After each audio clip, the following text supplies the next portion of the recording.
Time's going all the time.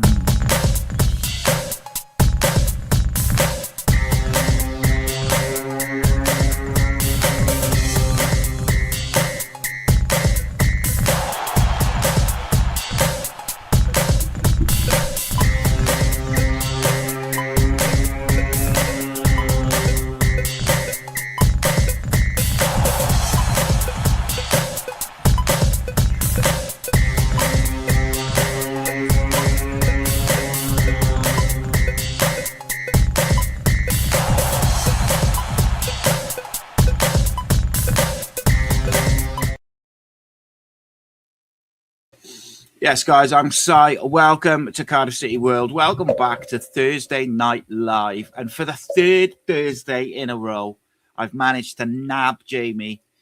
Very happy with that. Got him in. Brought in the big guns. But we're going to talk about Stockport at the weekend, obviously. We're going to talk about some injury concerns, some transfer links and whatnot. We're just going to have a good old chin wag about all things Cardiff City as another big game is up at the weekend, and it is a big one because I think the ramifications for a positive result are quite large this weekend. But as I mentioned, I'm joined by Jamie. How are you, mates? All good, mate. It's another good week that we've had. So, yeah, it's good, mate. Looking forward to Saturday. Yeah, Bradford was massive, mate, wasn't it? Like, just... And I saw... it was... Look, I've got to say, the majority of Bradford fans who've kind of interacted with me and the channel have been quite positive about the fans, about the way we played and stuff like that. But there was also some bitter ones who think they should have had a penalty and they thought the ref was terrible and blah, blah, blah. And that we were hanging on was quite a common sort of theme in the second half. But I was like, no, we went 2-0 up. So we didn't need to go and try and, push on. We just sat. And I didn't think they created much. They had one chance, which I thought they should have scored, which was the one where he pulls it back to the 6-yard box in the second half, and the guy skied it over. I thought he should have scored that or hit the target at least. Other than that, they didn't really create anything second half. The goal they score is a phenomenal goal. Sometimes you just got to hold your hands up and say, good goal. But I thought for that first half hour, I thought we were exceptional. And I thought it was similar to the Wickham game in how we played. But actually, I thought it was better. The way we moved that ball off 1 and 2 touches was just a joy to watch. And if we're being honest, probably not League One football. It was really, really good. Are you concerned that we can't do that for 90 minutes, though, mate? Are you concerned by that? Or do you think it's not that we can't do it for 90 minutes? It's just that we're managing the different phases of the game. I listened to the press conference earlier on where one of the reporters asked Barry Murphy about almost the drop-off. And this is the type of manager we've got now that despite winning, still finds little nuances and little bits of critiques just to say he'd like a bit more. Listen, they were always going to have to do something. But like someone just said in the comments there, Trott didn't have a save to make. So if that's dominating and hanging on, then goodness knows what it is. The way we played was brilliant. And isn't it nice to see the likes of Turnbull now getting that goal? Because the last few games we've talked about him, how he's almost growing into that role. He's getting that cohesion with Alex Robertson and Wintle, knowing their roles. And I thought we were brilliant. And yes, of course, first 10 minutes, it was their big home game, wasn't it? And we had to wave a little bit of a storm, so to say, a few half chances. But the penalty shouts became even more ridiculous, each and every one of them, because, if Joseph Bagan, or Joe Bagan, shall I say, Joe Bagan, doesn't get a penalty for which looked like an arm across him when he's got no reason to go down, Sarcevic just kept flying and falling. And, like someone said, where else is Chambers meant to go? He's literally just standing his ground, and maybe that's desperation, whatever it is. But 2 cracking goals scored in that game, like you said. It was brilliant. And away from home, you're never going to have it easy for 95, 96 minutes. And we weathered a little bit of a storm, if you want to call that. But I thought we deserved winners. The 2,000 plus fans that went up made noise and got behind the boys. And it was a good day out. And it was a nice trip home to go, do you know what? We've won away, but it wasn't just winning away. It was beating third place and extending that gap. And then seeing Lincoln drop points, it was just a perfect Saturday. 100%, mate. But you know what? You mentioned a manager there. What I really, really like about him is that you never quite know what he's going to do. I thought he picked the right time to go with the 3 centre backs, because you knew last sort of 10 minutes or so they were going to start chucking it in the box more, because they have to. And so it's like you put Will Fish in there, good choice. And I thought what was really interesting is we didn't go 5-4-1. We went with like a 3-5-2 really, or a 5-3-2. Put Isaac up front with Robinson buzzing around him, which meant every time we got the ball, we put it in the channel or put it up to Isaac. And even if it didn't quite come off in terms of him getting a goal on the break, it just meant they couldn't commit that one of their defenders into the sort of build up or throw that extra person forward. And they were constantly, they would have the majority of the possession and they were trying to create, and then we would get it, break, and they just relieved the pressure immediately. I thought Callum Chambers was superb again. But I gotta say, mate, I'm loving the Gabe Osho redemption. I'm really, really enjoying it, because I was kind of went against the grain a little bit at the start when people were giving him grief. I was saying, look, there's definitely a player there, but you can see he's in his head now. And then credit to the manager, mate, didn't chuck him back in after his injury now at home, where, there was like audible sort of every time he got the ball, because people were worried that he was going to, make a mistake again or whatever. Put him in a way where the support is just support, like for 90 minutes. And he's perfect. His experience, his physicality, his pace to recover if he does, or if their defense gets caught. And I just thought it was really clever. I thought he was very good against Leyton Orient, wasn't it, the week before? I thought he was superb on against Bradford. I think I changed my mind about 3 times over the days afterwards. I think I gave him man of the match on the Saturday. Then on Sunday, I gave it to Chambers. And then on Monday, I think I gave it back to Osho. But it's really great to see, because he did take a bit of grief. He did take a bit of ridicule and criticism because of the mistakes he made. And I think that interview today was not only perfect timing, but I thought it gave a great insight into someone who was in a new area, new team, new place, made a couple of high-profile mistakes in his first couple of games. And it just shows you, he had to deal with that. And I think it's a lot. Yeah, and anyone who hasn't watched it, give it a watch, because it's a natural interview. It's somebody who is speaking from the heart. You can't help but feel like, you take your hat off to him to an extent, because the way he was talking, the one thing that got me was he felt like going into a supermarket or a shop, he almost had to have his hood up, because he didn't feel like he was hoping, or he had this perception in his mind that someone was going to pull him for all the negatives he's done. And then obviously to counteract that, like he said, when you're a new boy in, you want to make a positive impact for not only for yourself, your family, the manager, but also the players you're with. And when people don't necessarily know you or haven't seen a lot of you, when the only thing they see of you is errors, which are avoidable and aren't characteristic of yourself, he felt bad as a person, and he felt like a letdown. But listen, it's good, because he's not doing anything glamorous. He's probably doing the simplistic things. But we discussed it last Thursday about who would we have at centre-half if Chambers wasn't fit. And I think having Chambers fit was massive, because they were very army, weren't they? Very elbows and stuff like that. And having 2 solid, experienced players most certainly helped. Someone like Joel Cowell, who had to come on, and fair play to him. He did his best. At times he was kind of in between, diving in or coming back, and then you had Wintle coming back with him. So it was a real collective effort on Saturday, and that was the best thing about it, because as soon as we all looked and thought, wow, Joel Cowell's at right back, I think Bradford did the same. They were going down his path all the time. He got the yellow card, and it was just like one-sided bombardment. But to be fair, Kean Ashford came on and helped him out.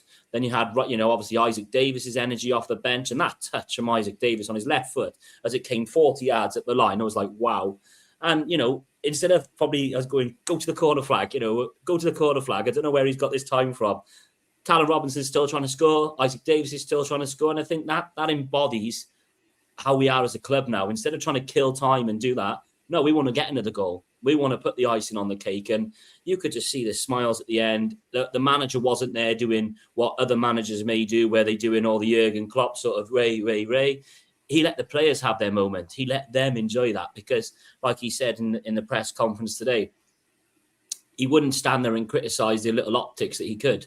He wants them to enjoy those moments because if they don't come around often, enjoy them while they can. It keeps them hungry, and like we said, we're very blessed, I feel, at the minute, and we're just seeing Barry Murphy with every press conference, every week we go on with this fresh approach that you don't get too low when you're on the lows, and you don't get too high on your highs. And I think that's replicated throughout the whole team and probably the whole club at the moment.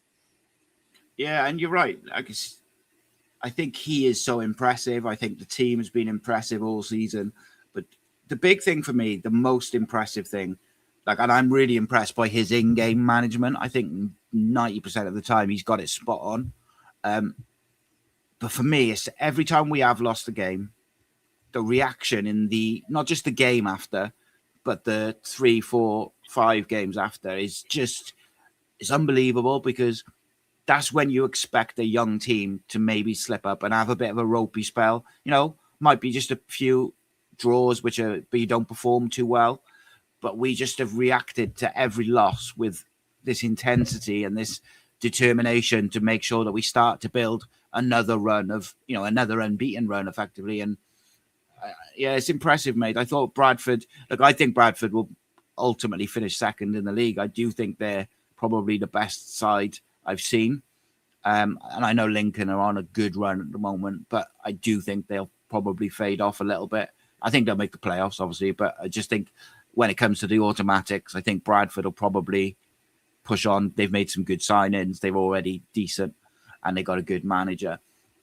Moving to the weekend, so I rewatched the Stockport game, and it was quite interesting because in my head, and my memory's not the best, but just before I'd watched it, I remember being not that impressed with Stockport, and I didn't think, I didn't think they were as good as I thought they were going to be. But Nathan Trott was unreal in that game. He made so many good saves. But what Stockport did really well against us in the first game was they won second balls, and when they did win the ball, they moved it up to the striker or into the sort of 10 really, really fast. And we were quite often sort of still trying to get back into position. But also, this game was in September. This was before the manager had made the sort of midfield tweaks that were a bit more secure in terms of the transition and things like that. So I think Stockport are dangerous. And I think if we're not at our best, they could cause us a problem. I also think they will come to play, which I think will suit us. But I also, like I said to you, I think last week or the week before, I ultimately think that if we play at the right tempo and as well as we can, I think sides struggle to stop us, because, especially at home, because we've got that much quality. And even if we've got players out, which, at the moment, I think is Wintle is struggling, NG is struggling, and there was a third one as well, Turnbull is ill. So, look, even with them out, I think will still be good enough. I think Wintle's obviously the one that everyone points to. I know Ronan Kipaki has been back in training this week, so you'd expect him to come in at right back if Perry NG is not fit. The 6 is interesting, right? If Wintle's not there, because the easy one is, you put Joel in there, you put Alex Roberts in there. But I actually think if you put Alex in there, you take away from what I think he's been super influential in our recent sort of run of form, playing in the number 8. So I'd actually prefer to see either Turnbull or Colwell. But my outside shout for that is that Gabe Osho goes in there if Wintle's not fit.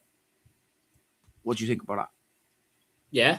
Or do you look at Chambers? I mean, you've got those two options, haven't you? And, you just mentioned there about the away game, and we did salvage a draw there because I think, again, it was an earlier part of the season where we weren't as fluent as what we are now. We weren't probably as at it, let's say, early on in the season. We've seen that when we played the likes of Port Vale second game in.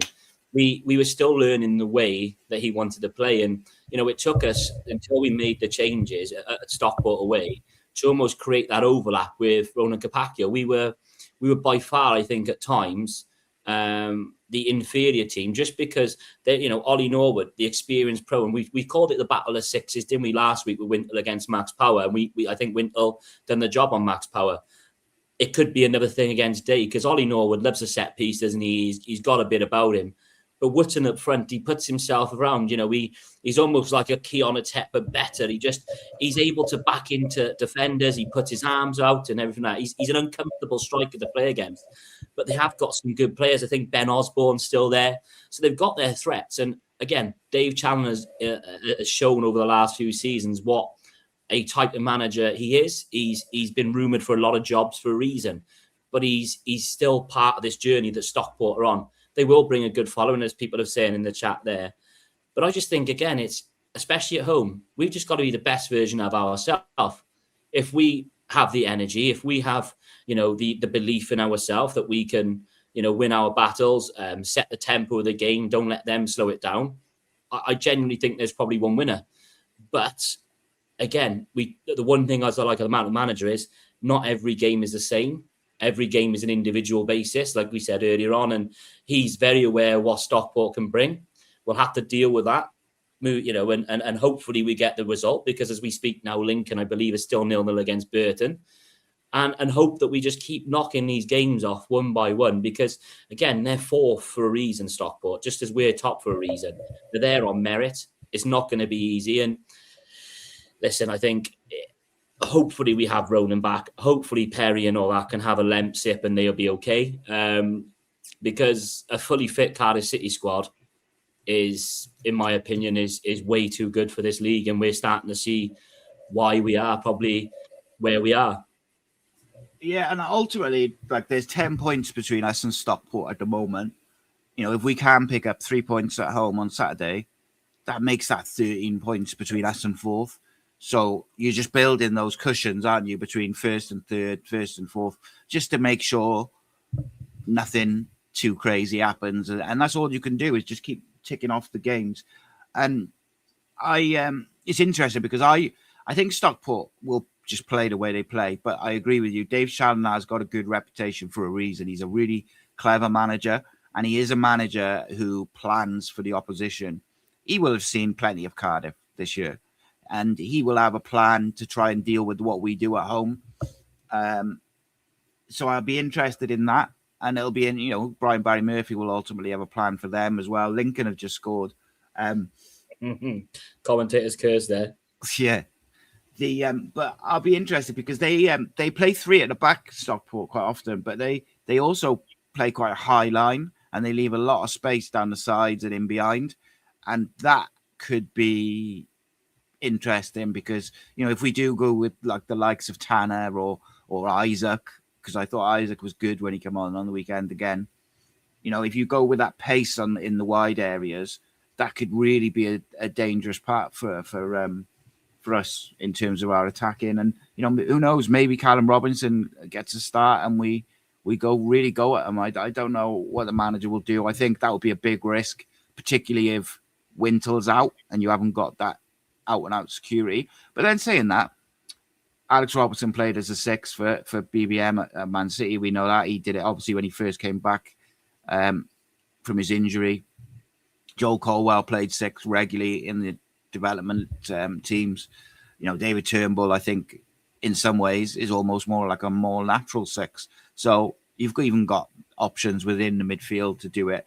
And then you've also got the Chambers, the Oshos, and people like that who could do it. I dare say even Dylan Lawler could do it. So there's plenty of options there.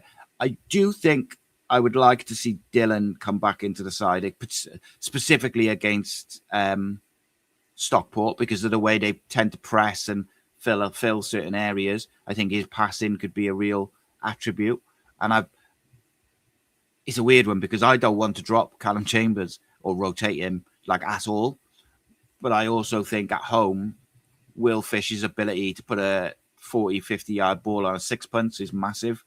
And being able to shift the ball, quickly to the wingers is a big attribute. So the manager's got choices, mate. Even with injuries, he's got a lot of choices to make.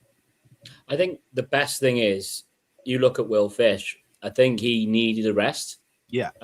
And I think this is where BBM has been very clever because, we talk about BBM a lot, but we don't necessarily mention behind the scenes in regards to the people he brought in with him. And Kevin is somebody that is almost like a fitness guru, isn't he? He is very much the voice of BBM and tells him when he feels certain players may need a rest. Conditions like we've had a terrible history with hamstrings and muscular injuries, haven't we? So we've got Scott now, who is our fitness guy as well. They're all very much aligned on what they feel is almost like not overloading the players, I feel.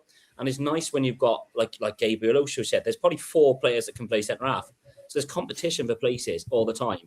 Whereas probably in years gone by, we haven't had that. And there's probably complacency over competition. I still feel, like I said, is the best thing for us is to put our front foot forward. I feel like a high press, we would get in behind them.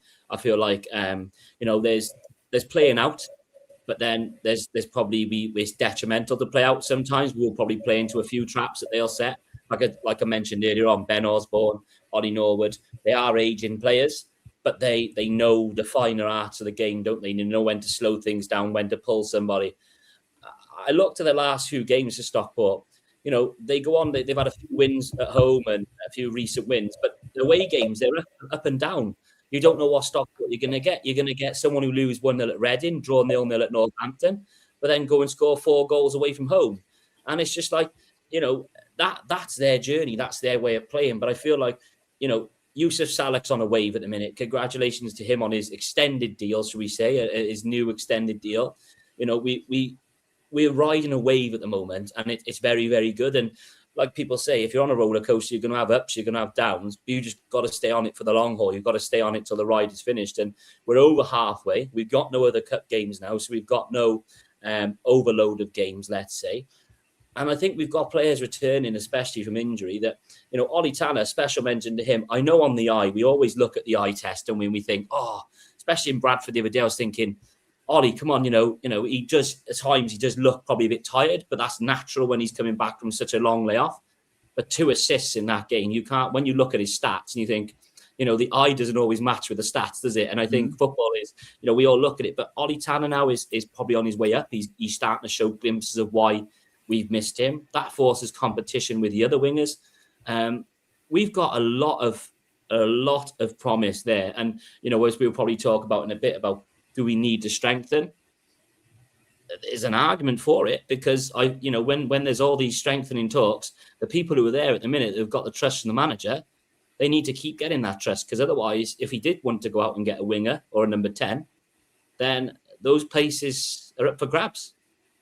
Yeah, for sure. And on Tanner, it was interesting. So I completely agree with what you said. Like, to the eye test, it looked like he had quite a difficult game. But it was because the fullback was so tight on him. Every time he got the ball, he didn't even have time to sort of get his head up and run at him. He was there and he was on him, so he had to, recycle it or whatever.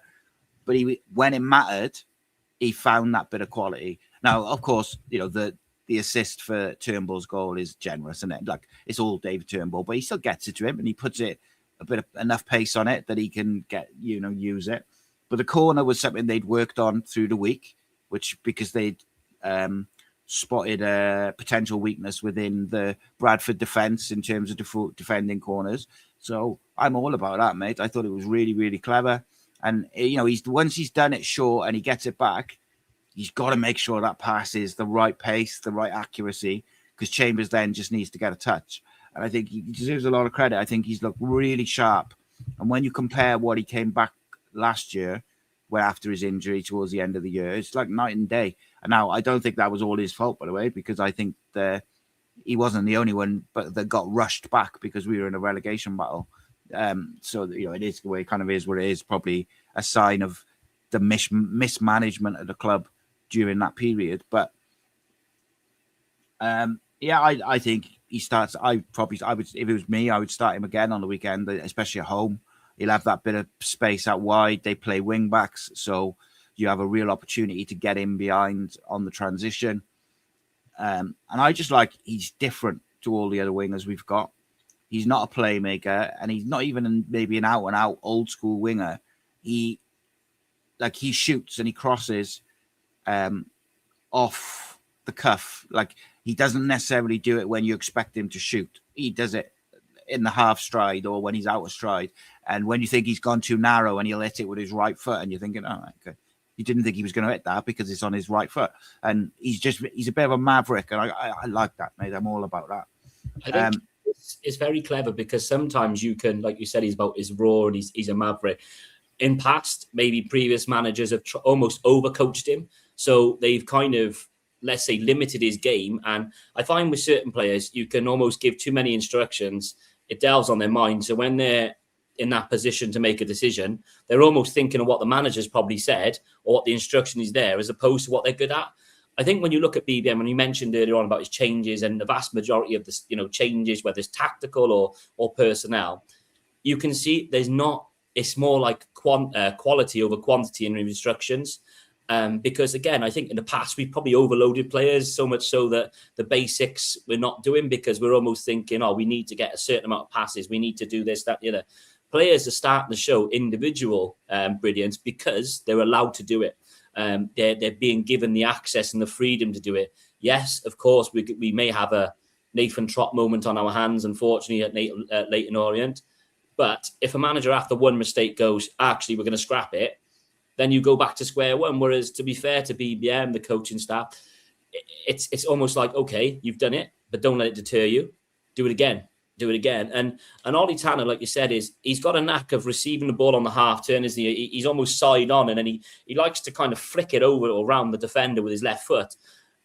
You only, again, you look at it and go, if he uses that right foot as well, he's flying. And I think he's just going to go on the it was his position at the start of the season, wasn't it? And obviously, when you're on the sideline watching the likes of Keane and other players do very, very well, from a selfish point of view, I'd imagine you'd want, that's your position, that was your shirt.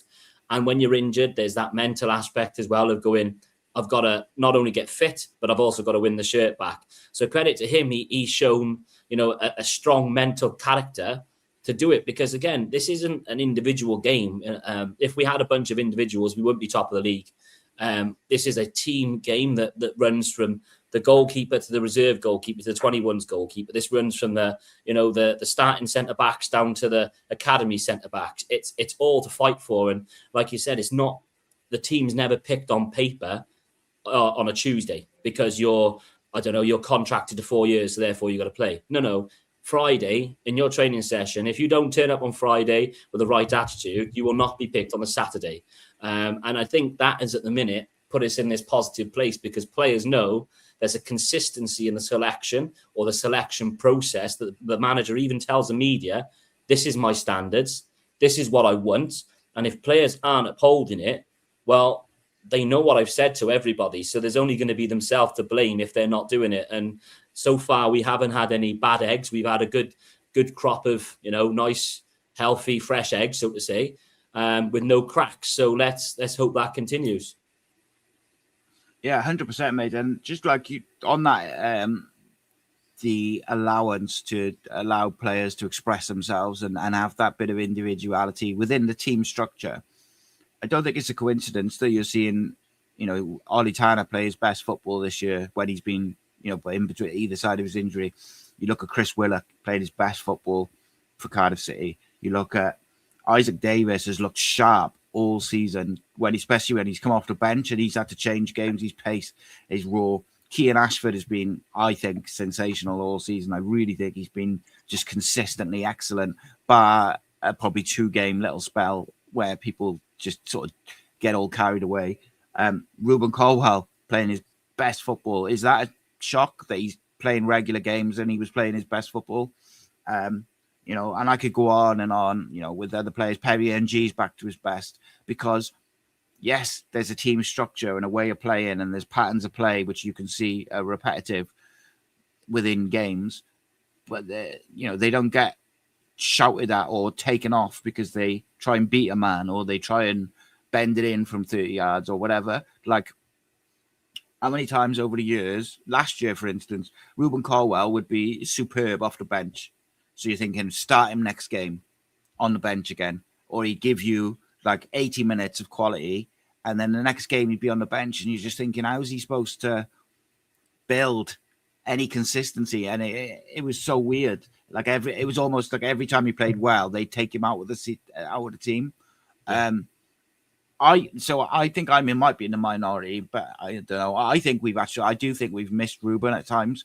I think Kellyman's been excellent in the 10, but I do think there's been certain scenarios where we've missed Ruben. I also think some of the younger lads, like the academy lads who've come into the first team this year, they look to him. He is their sort of leader, captain, whatever. There's a reason why the manager made him the sort of face of his rebuild, or whatever you want to call it. Now, that's not to be critical of anyone else who's played in that time. I just think that Ruben was playing at a level that we hadn't seen him reach consistently. And I think he adds so much on and off the ball that when he comes back, it is going to be like a new signing, because we haven't, what was it, three months he would have been out. Now, I heard that he was, getting closer and closer, but I think end of February is the sort of rough timetable. That's right. End of February into March, April, May is like proper squeaky bum time. So you get him back, you get Kellyman back, you get everyone fit. You've got a really strong squad, and that's without adding anybody.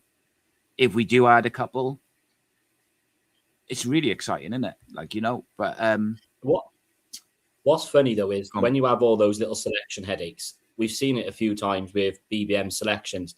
He doesn't always include a keeper on the bench, and I know that sounds daft. When you've got all those, all those sweets in the pack, so to say, sometimes you look at the positives against negatives and go, okay, well, it would be nice to have that extra option on the bench just in case I can do it. And again, it's not coincidence he's done that a few times this season. I know people will say, oh, that's possibly because, Matt Turner's not an experienced goalkeeper and so on. That is possibly a factor.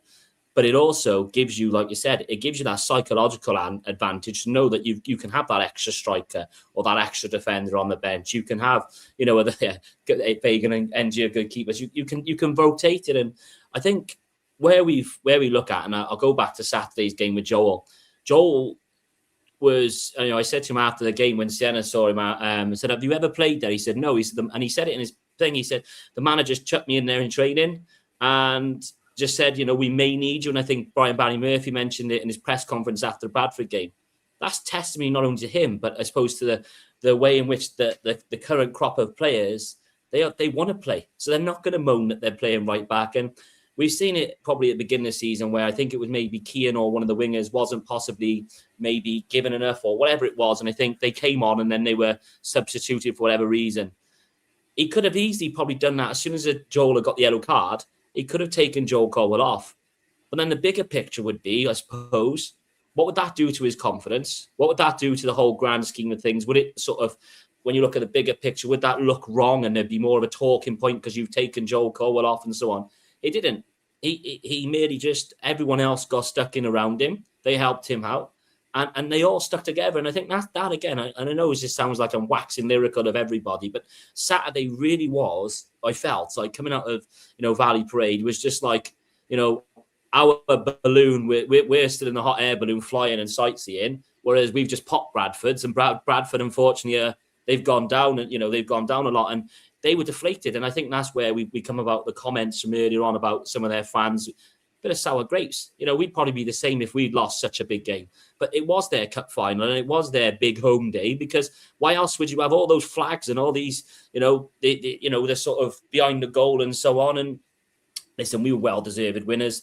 This is going to be a different game altogether. And I think early goals kill it. Early goal, get an early goal, get that Canton stand rocking, get the Ninian stand and every other stand, bouncing and get the Barmy Army going and the drum banging and so on. And that atmosphere down that stadium, like I said, is let's just win the toss, because I don't want us to lose the toss, because we know that's that's sort of the thing now, isn't it? If you lose the toss, teams will turn you. And we just got to keep their away fans quiet, get them frustrated, play our best version of our game with intensity. And I like I said, I don't think anyone can deal with us. We're making so many accurate passes per game. I think the stat was 421.2 accurate passes per game. Now, I know people are saying Yeah, no, I know people will say it doesn't win you football matches, but in a league Controls like this, them though when you're 2-0 up, mate. exactly, and it frustrates teams because naturally it's like dangling the carrot to the rabbit, whatever you want to do, or the cheese in the trap, whatever analogy you want to put. Someone will bite, whether that's a striker in frustration because the striker's chasing shadows for 35, 40 minutes. We will eventually, those passes then will be then more penetrative and we get in behind you. And it's nice to have that variety because if we do start with Will Fish on Saturday, because he's had a nice little bit of a rest, that diagonal ball that Will Fish plays, that's a killer for anybody. And like you said, if they're playing 3 centre-halves, we'll split them. And then if you've got that, the ability to do that, Yusuf Salek, he'll be in the centre box and he'll be there for fun. And mate, it's so nice to have, a team that they're not unsure what to do. They don't lack belief. They've got confidence. They've got trust. And, contrast to 12 months ago to this, we were having this, these chats going, we need 7 players or we need X, Y, and Z just to, stop us going doom and gloom. Now we probably just need, like I said last week, a few sprinkles on a cake just to keep up that competition, if anything, in the team. Yeah, 100%, mate. Just a couple of things on the Bradford game, right? So we had like a few comments, people saying they thought Joel struggled. I didn't think he struggled. I thought there was a couple of chances where, a couple of times where he didn't quite know whether to press or to stay because he's used to playing in midfield. And then obviously the booking makes it difficult for him. But you're right. What Bradford did is they started to target that side when he first went there. But actually, it's a testament to Joel and Wintle and Ashford particularly, that in the end, all of Bradford's attacks started coming down the other side because between the 3 of them, they locked down the left-hand side. And I think he deserves a lot of credit for that. Now, I don't think he wasn't unbelievable at right back, but he just never looked like he was ever bothered by it. It never looked like he was going to be overrun by it. It was just, this is my job. I am going to do it. If he gets past me, whatever, I'll get back. And in fact, he didn't get dribbled past once, which I didn't realize till afterwards. But probably because he fouled him, in fairness. But didn't get dribbled past. So it is what it is. Took one for the team. And the other thing on that is, in the first half, Bradford were literally running around in circles for a little period between the 2 goals. They just couldn't get the ball, and we were just popping it off 1-2 touch. It was a joy to watch. And I think as the season goes, if we keep winning, that's what we're going to see more and more for longer periods because these players will just grow in confidence. And that one sort of 1 and 2 touch passing and moving will just become natural to them because they'll be so confident. They'll just be going bang, bang, bang. And it'll be unbelievable. And lastly, on the Bradford game, sorry, mate, I've seen a lot of Cardiff fans be frustrated by the tackle on Kean Ashford, which I thought was naughty because he was away and he pulls his shirt, but it's the stud down the back of the leg. But you know what I thought was worse? Was the one on Isaac Davis where the ball's gone down a wing because he's not even going for the ball. He's just like smashed him. Just smashed him. And I thought, to me, that's a red card because he's not going for the ball. He's not blocking him. He's just taking him out off the ball. And you could see the manager, because it was right in front of the gaffer, he was not happy. That was the one of the few times you see him really sort of irate. And he was not a happy bunny. And I understand that. And probably there's a little bit with the Cardiff side of things because it's Isaac. And the problems that he's had. It's been really unfortunate for him. And you see something like that and you're like, falls awkward, dislocated shoulder or whatever. And he's out for ages and it's needless. But it's because that fullback knew that if he let him go into that, the ball was gone. Isaac was going to do him for pace and, he would have just been gone. But I thought that was naughty, I did. And there was another one on Wintle where the guy left an elbow on him in the first half, but the ref kind of just put it down to an arm in the face. But you could see the guy left it on him after the ball went off. So, yeah. Wintle was funny because obviously after that, he had a bit of shithousery, didn't he, to their fan. Their fan was giving it to him, so he kind of went, F off and sort of thing. And it was brilliant because even stuff like that, like away fans then, when we're kind of up against the back's against the wall a little bit, away fans see that, and they go on, yeah, and it lifts them up again. But, I think the big thing for me is like we talked about the finer dark arts of the game. I think we're doing a bit more of that now. I think, like a lot of comments earlier on about we're conceding less chances because it's all grand playing as attractive, free-flowing football.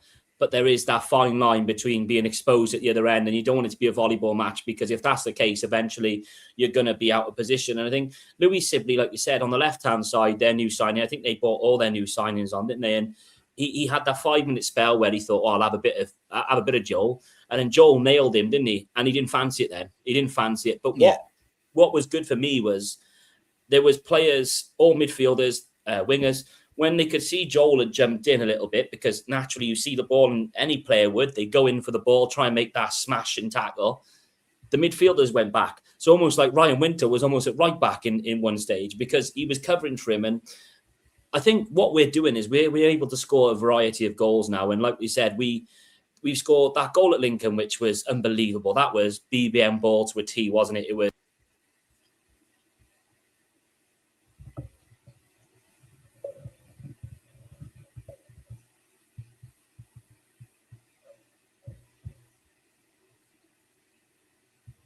Gone. All right, Jamie will be back now in a minute. But yeah, he's right. That Lincoln game was BBM ball, wasn't it? One touch, boom, boom, boom, and then Perry NG with the cheeky little dink over the keeper. It was beautiful. Sorry, BBM ball, carry on. It's all right, mate. Go on. Yeah, sorry, I don't know what happened there. Yeah, the BBM ball at Lincoln, and then we score. You know, we always say about why aren't we shooting maybe from outside the box? Bang, David Turnbull. So we're scoring a variety of goals. Like, you know, I said, you know, you have a look on FOTMob or any site you use, and we've scored 45 goals, it says, and it broke it down. 37 goals have been scored from open play. We've scored 5 set-piece corner goals, 1 free kick, 1 penalty, and 1 own goal. So naturally, you'd be like, oh, we want a bit more here, there. But the goals we're scoring aren't just tap-ins like you would think of free-flowing football. They're coming from a variety of sources. You know, it's nice that Yusuf Salek scored 12 goals, and that's brilliant. But other players are chipping in, and that goes to show that their contributions now are starting to count, aren't they? You know, and they're, you know, with the possession we're having, we're starting to see more goals.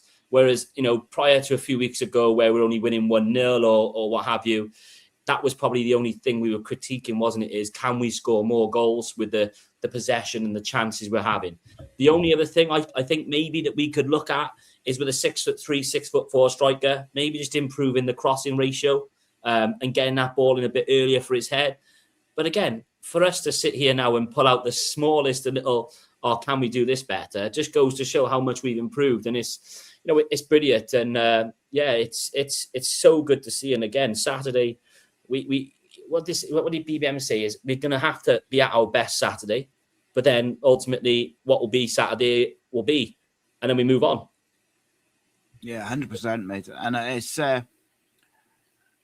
I've really enjoyed the last couple of weeks away from the last couple of away games. The experienced players have really stepped up. Chambers, NG, Wintle, Willock as well. I think, you know, Willock takes a lot of criticism, but like I think his work rate's improved massively this year.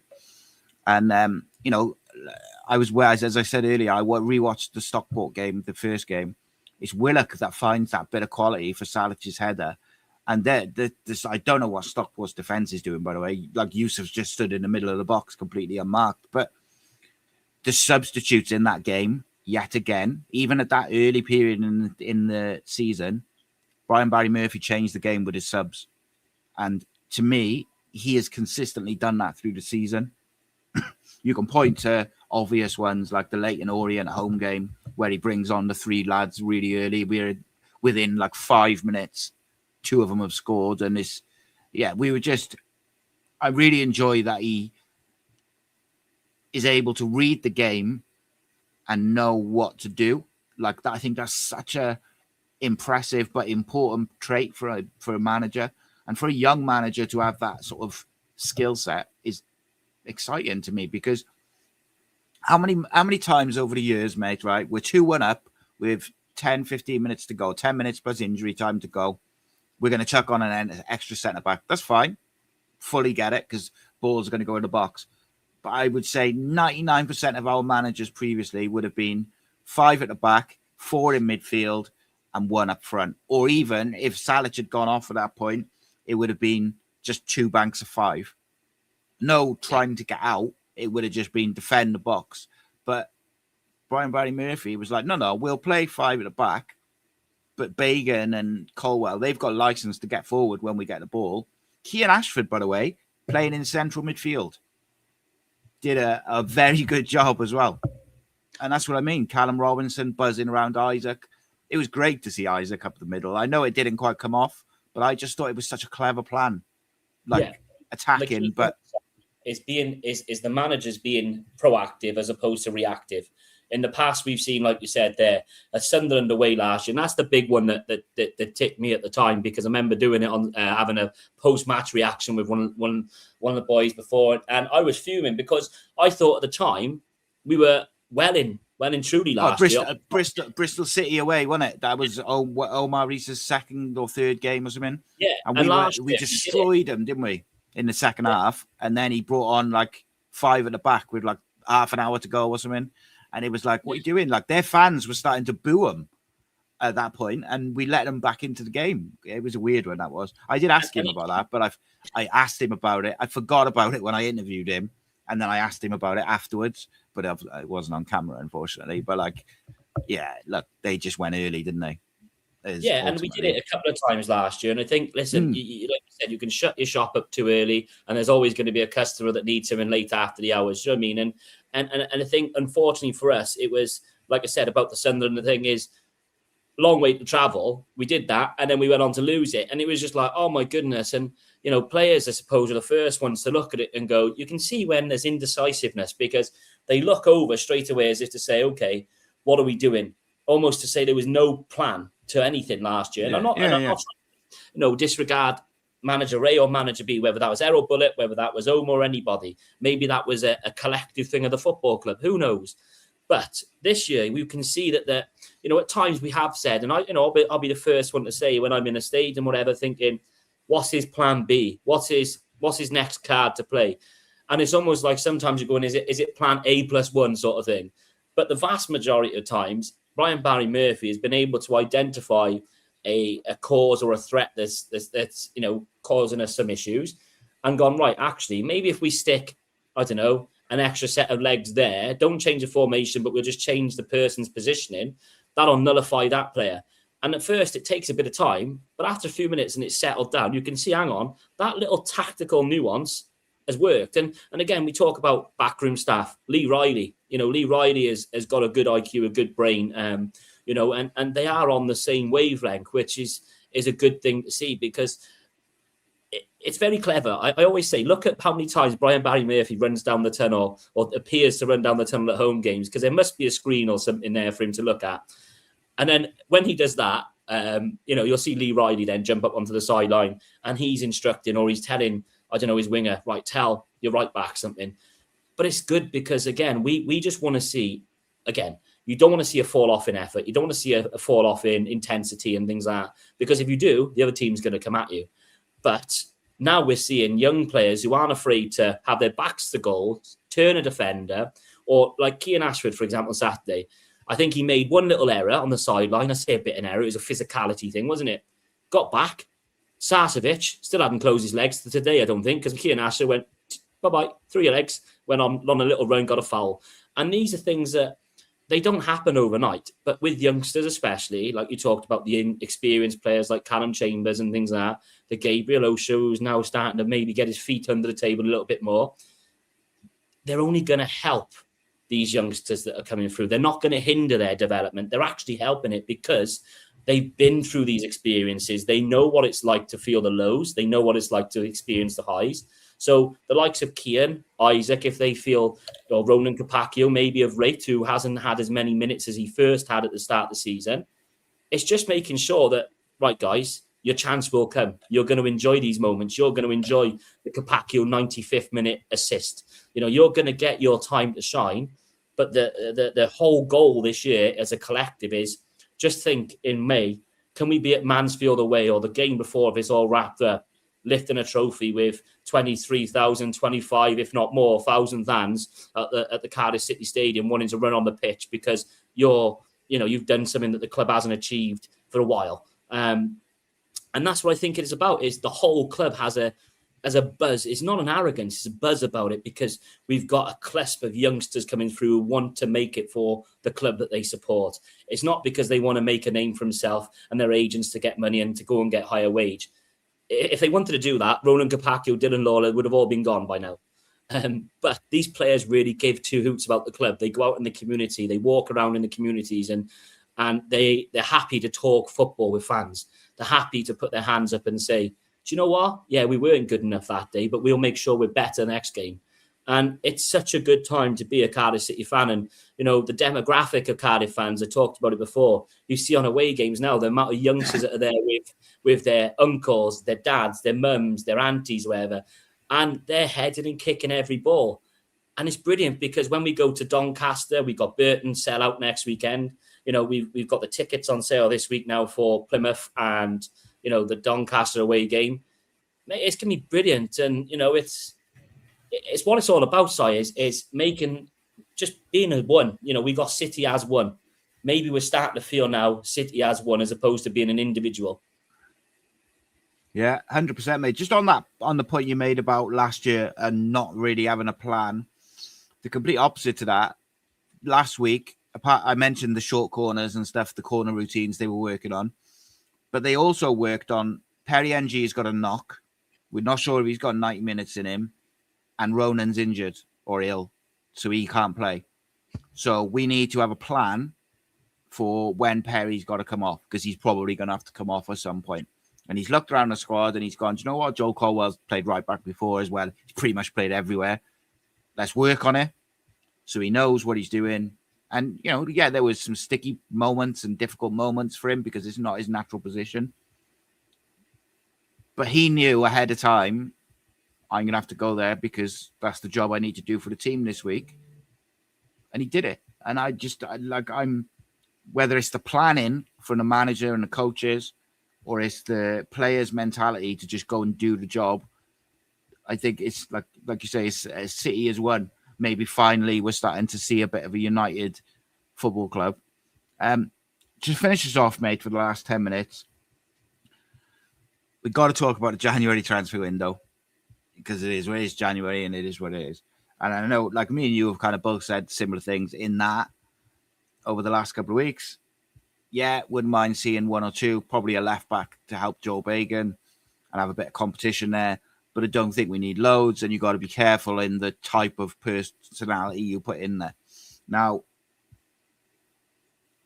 we've been linked by Football League World today, who have generally been pretty reliable with Cardiff stuff over the last sort of 12 to 18 months, with Salford City winger Kelly DeMai. He is a player, and I'm going to do a video on him next week. I got a video on him, and I got a video on Ruben as well. But I literally saw it 10 minutes before the show, so I haven't really checked into it to see if there's anything to it. But like I said, Football League World have been pretty reliable with Cardiff stuff so far this season. If we brought in a left back of some kind, we signed him, and then there's, I think, one other which we might try and approach, or we're trying to get in. I would be absolutely thrilled, delirious, I've got to say. I really like Kelly DeMai. That was the first thing me and you said when we said about it to each other. It was like, he is a player. He's a real skillful, pacey, quality winger. And like I said, I think we have to get a left back in some way. And I'd be happy with a left back and this winger, to be honest, with DeMai. But where do you stand with it? I know people are getting a bit tetchy with it now because obviously it's the 22nd of January. Nothing so far other than the keeper. Where do you stand with it? Left back is the glaring need, isn't it? But again, there's need and then there's necessity. There's two different things, isn't there? We just need to have, like we said earlier on, about being proactive as opposed to reactive, because touch wood, it doesn't happen. But if the worst that we thought would happen to, our left back, then we'd be pandering around trying to get someone. So you'd hope we could get it. Now, Kelly Amai is, I'd recommend anyone to watch it. I know Salford City aren't everyone's cup of tea because of, the Neville and so on, but they do, after every game, they'll have like a little 10-minute video on their YouTube channel. And you watch Kelly Amai, they love him there. He's been there for years, but what he does is he's got this attitude, this hunger, this speed that would almost be a typical BBM sort of player. Now, they've got Carl Robinson up there, who's let's say a progressive manager, wants to play football. But this season alone, for a 21-year-old, his stats aren't that bad. He's played 16 matches, got 4 goals, 2 assists for a Salford side that have got no one particularly, spectacular. They got Fabio Barini up front, and it's like, this is a person that he reminds me of a player who plays for West Brom now, Thomas Asante. He went to Salford and did the same thing, and look at how he is now at West Brom. Brandon Thomas Asante. It doesn't matter about the step. If you've got the right characteristics and you've got the right sort of technical traits, you just need the right manager to A, believe in you, and B, to bring those to the floor. And we've seen that with our players this year. That BBM has been able to showcase their skill because the roles that he's given them. But if you're going to be over greedy, would you want another Salak type striker? Possibly. Because if Salak gets bullied or gets hurt or what have you, maybe then we're a bit stretched then because we can't play this certain way. But I feel that we're playing differently at the minute with Salak is because we know Airedy is getting bullied. You see it now with Salak. He's got that arm out and he's kind of got in that knee down a little bit. So he's pushing and brushing the defender off, which is nice because then he's able to pop the pass off and then run off. So again, it goes to show that whatever they're working on, they're analysing and putting in the work. So yeah, cut long story short, definitely a left back as a supplement to Joe Bagan. And if I'm being greedy, then an attack-minded player, whether that's a winger or maybe another striker. Yeah, I think I'd be well happy with Kelly Amai, I got to say, and a left back. And I know, look, I've heard there's discussions. There hasn't been a rumour mill this week on the member section simply because I haven't really got anything concrete on top of what I've already said, and I don't want to just do it for the sake of it. So that's why there hasn't been one. Hopefully we'll have some concrete stuff now over the next couple of days, and I'll do one as soon as I get some names and stuff like that. But look, if we don't sign anyone, I understand people's disappointment. But you just got to get on with it, and support the team and support the manager. And I think as well, Barry Murphy's looking to get a certain profile of player, whether that's quality, age, whatever it may be. I know there's been rumours about the Leicester left back, the Kean Best from Chelsea. I think they both fit the age profile. And then same with Enmai, sorry. He's he's 21, good skill set, etc. Like it's all like those right sort of things, isn't it? Burton 2-1 down now. They're so open, Burton are. God, if they play, I hope they play like this against us. Jeez. It's one of those things. I'm just looking at the table now, Will. Obviously, we do look at those sort of sides, but as it stands now, there's still a 9-point buffer with Bradford. And I know we'll do it because we always look at the teams in and around us. But it depends on which optics you look at, isn't it? We want to go up at any cost as such. So we ideally want to be first or second. So there's still that 9-point buffer between us and Bradford. So yeah, all right, it might be us and Lincoln fighting out. But I don't mind a 2-horse race as long as we keep that gap between third. Because, again, that's, I think, for me, is the key optic is if you would have said to us before the season started, you'll finish first or second, I'd have ran round, happy days. But if there's that third and you drop in, you get those extra 3 games, anything can happen. It's a lottery, isn't it? So, keeping that gap there, we're on 55, Bradford's on 46, albeit with a game in hand. That's the biggest thing for me. And I think, like you said there, John just said about Bradford will play a new manager bounce with Huddersfield. Let's hope Huddersfield can do us a favour. We'll look after ourselves, of course. We've got to look after ourselves first and foremost. And then, like Saturday, hopefully results will help us as well. And listen, it's still a long way to go. We've still got, 20 games to go? I think someone had said earlier, the average points to get up to 97 or something like that, or whatever it was last year. We're on 55 already. So, you're hoping probably about another 15 wins or so, give or take. That sign seals delivers it. But this is League One. It's had a lot of up and downs in it. And unfortunately, Lincoln and Bradford seem to be the smell at the minute that just doesn't go away. So because of the teams around us have to play each other a lot, including Lincoln versus Bradford. Is that next week, I think? Next Tuesday. I think 30 to 35 points will be enough to take us up automatically, which will be 85, 90, something like that, which doesn't seem that far away, because our home form has been that good that you just think, well, win your home games and just pick up points. If you can just go away from home, if you win your home games and then you go away from home and just, try and pick up the odd win, make sure you don't lose when you don't win, you're going to be all right. And I think what is really refreshing and made me happy on Saturday as well was because I was talking to a friend of mine during the game, and I was saying the second half was nervy at times, and I was like, some of these boys are so young and so inexperienced in first team football. It's very, very difficult to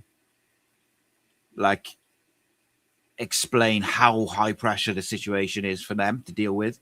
So having the Chambers, the Osho, even Trott's quite experienced, NG, Willock, Robinson, Wintle, they're all very experienced footballers. Having them in the squad is massive. Having them perform now is even bigger. And then you've got Alex. I mentioned this the other in the week in the video I did. Alex Robertson got promoted with Portsmouth from League One before he joined us. So he's had that experience, even though he's, young, 23, is he? He's had the experience of playing, not just getting promoted, but it's playing in those high pressure games when it's, it's tight and it's 0-0 and you got to win, or you play late. You're playing at 3:00 on a Saturday, but at 12:30, Lincoln have won, Bradford have won, Stockport have won, and you cannot slip up. The experienced players or players who've been there and done it before, it's going to be massive towards that. I'm excited for it, mate. I got to say, I'm really genuinely excited, and nothing that I've seen from us over the season makes me think at the moment, touch wood, that we won't, keep producing, but you also can't, it's not done, we're in January, there's still plenty of time left in the season, and League One notoriously has been quite a high point scoring league. I think there was it last year or a couple of years back where there was teams in the playoffs who had 89 points and stuff like that. So, you just got to keep winning, haven't you, until it's mathematically done. And I really do hope, you mentioned it earlier in passing, I do really hope that we can get it won, at least promotion, but it'd be nice to have won the league if we do by that home game, the last home game of the season. What a moment that would be to be able to celebrate that and do it in front of our home fans and stuff like that. But ultimately, just want to get over the line, don't you? And you'll just take whatever. But I would like to win the league. I'd be lying if I said otherwise. Is there any Stockport players that sort of concern you when you look at their squad and you think they might cause us a bit of a problem? And which Cardiff player do you think is going to have the most influence on Saturday? I think I mentioned him earlier, Ollie Norwood. I think he's definitely quality footballer, experienced. He's got that experience. He's got good set pieces. I don't always like using the term, but shithousery. He showed that when he scored that penalty with Trott, up there, and we were giving him slaughters from behind the goal. But he's a sort of player that that if he's ticking and he's feeling it, he could have a big impact on the game. How would I nullify that? I think it's quite simple. Is do like we did with Max Power. Just keep passing around him. Being that fluidity in attack like we had the other day. I think he is an aging player, and that's no disrespect to him. But I think when you've got the legs around him, like Alex Robertson, a Wintle, hopefully, who can literally just be right at him, then you can nullify his possible threat. But, they've got a big striker, Wootton, and, he's not a household name, but he gets the job done, doesn't he? And, I watched their highlights of their game against Rotherham at home the other day, and albeit they won, the highlight of the game was when their goalkeeper went to kick it out and kicked it against the back of their defender for an own goal. So there are moments that we can expose them, and again, it doesn't matter how we win. Now we're in the business of winning at all costs or getting points at all costs, and hopefully I know there are after 2 players, I think, Stockport. Hopefully they don't sign them prior to playing this, because I think the cutoff would be tomorrow, wouldn't it, for that? Yeah, tomorrow lunchtime, isn't it? Yeah, so hopefully they aren't done, because last thing you want is fresh faces, fresh enthusiasm, and maybe us caught a little bit off, like sort of none the wiser from it. But I just think, like I said, be ourselves. That midfield 3 last week was fantastic, and if we can keep that midfield 3, we win the game. Yeah, and I think in the first game, their centre-back showed that you can get chances against them if you play the right way, and they've had a few errors leading to goals and stuff like that. Just looking at their defensive stats, they've only won 24% of their aerial duels over the season, which is quite a low amount for a side which is quite physical and quite big. But they seem to give the ball away quite a bit, and they got ball recoveries leading to chances and things like that. But look, it's going to be a real difficult game. We know this, and I just think we will have to be at our best defensively. But you'd like to think that whether it's the attacking players that start or the ones that come off the bench will create enough and score enough that we can win the game. Last question, mate. What would your starting 11 be for Saturday? Hopefully Perry's fit. Hopefully Bagan's fit. I think Osho and Chambers have done enough to keep that spot, if I'm brutally honest. And I think they'll deal with that Wootton threat of the aerial threat. I'd be happy if it was unchanged. If we had no injury concerns and these players that were mentioned, like I said, have their Lemsips and their paracetamols and what have you, and can give us something, hopefully that'll be the case. I liked it Saturday. I thought we were brilliant. Everybody played their role very, very well. And that's why we had that great first half, I thought. So, yeah, I'd go unchanged, subject to hopefully no injuries. I know BBM mentioned 3. But I think, yeah, hopefully they come through and we don't have any changes. Yeah, I think I bet you can count on one hand the amount of times the manager's given us the same 11, 2 games in a row, which is testament to his managing the players' legs. And I tend to agree with you, although I'd quite like to see perhaps Isaac get a start on the left, or Kian. And I wouldn't be against seeing Dylan Lawler come in for this specific game, because I think his passing ability can be, a real benefit. But the same with Fish. Like I almost want to get Fish in there, because I think those diagonals are such a weapon, especially with Tanner back now as well. So we got 4. So we got 4 wicked centre backs ultimately, and it's difficult to pick between them now. Whereas at the start of the season, everyone kind of was going, yeah, if they're all fit, Fish and Lawler, which is a testament to the performances of Osho recently and Chambers since he came back into the side, that they've just forced their way into that conversation now. And both me and you have sort of said, well, yeah, if they go with Chambers and Osho, that's all right. Whereas at the start of the season, I don't think I would have said that, if I'm honest. I would have been saying no, let's go Fish and Lawler sort of thing. But mate, yeah, interesting. So our preview content sort of started today. I took a look back at the first game, looked at some of the things that troubled Cardiff, looked at some of the things that we did well, what we can do for this game, etc. Please do check that out.